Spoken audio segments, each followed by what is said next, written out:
Hello, ഇത് എൻ്റെ ബാക്കിലിരിക്കുന്ന ഈ സ്ത്രീ ആരാണെന്ന് നിങ്ങൾക്കറിയോ? കാരണം വെച്ച് കഴിഞ്ഞാൽ ഞാൻ ഇവരുടെ ഐഡൻറ്റിറ്റി ഇപ്പോൾ വെളിപ്പെടുത്തുന്നില്ല. കാരണം ഇവർ കൊല്ലം ജില്ലയിൽ നിന്ന് ഇന്ന് എന്നെ കാണാൻ വന്നിരിക്കുന്നതാണ്.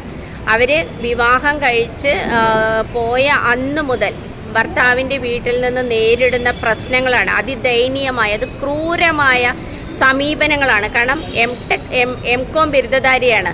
70 പവൻ സ്വർണം കൊടുത്താണ് ഇവർ വിവാഹം കഴിച്ച് അയച്ചിട്ടുള്ളത്. ഇന്നിപ്പോൾ ഇവരുടെ അവസ്ഥ, 2 ആൺമക്കളുമായിട്ട് ഇവർ തെരുവിൽ വലിച്ച് എറിയപ്പെട്ട ഒരവസ്ഥയിലാണ്.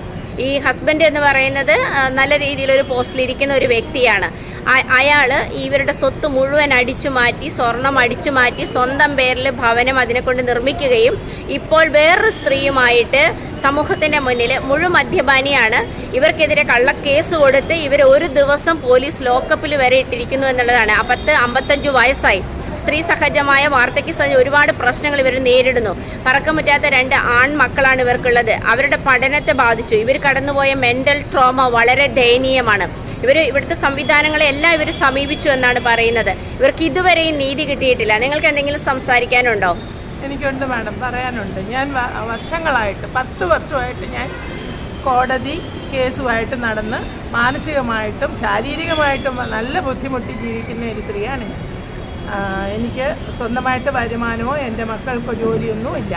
ഞങ്ങൾ ജീവിക്കുന്നത് വാടക വീട്ടിൽ, സ്വന്തമായിട്ട് ഭൂമി പോലും ഇല്ലാത്ത ഒരു അവസ്ഥയിലാണ് ഞങ്ങൾ ജീവിക്കുന്നത്. അപ്പം ഇവർ എൻ്റെ അടുത്ത് നീതിക്ക് വേണ്ടിയാണ് വന്നിരിക്കുന്നത്. ഇവിടുത്തെ സംവിധാനങ്ങളെ ഞാൻ ഇവരുടെ നീതിക്ക് വേണ്ടി ഞാൻ സമീപിക്കുമ്പോൾ എത്രത്തോളം അനുകൂലമായ സമീപനം, നീതിയുക്തമായ നീതിക്ക് വേണ്ടിയുള്ള സമീപനം ഉണ്ടാകും എന്നുള്ളത് എനിക്ക് ഉറപ്പില്ല. എങ്കിലും ഇവരുടെ നീതിക്ക് വേണ്ടി ഇവരുടെ കൂടെ ഞാൻ ഇറങ്ങുമെന്ന ഉറപ്പാണ് എനിക്കിപ്പോൾ ഇവർക്ക് കൊടുക്കുന്നത്.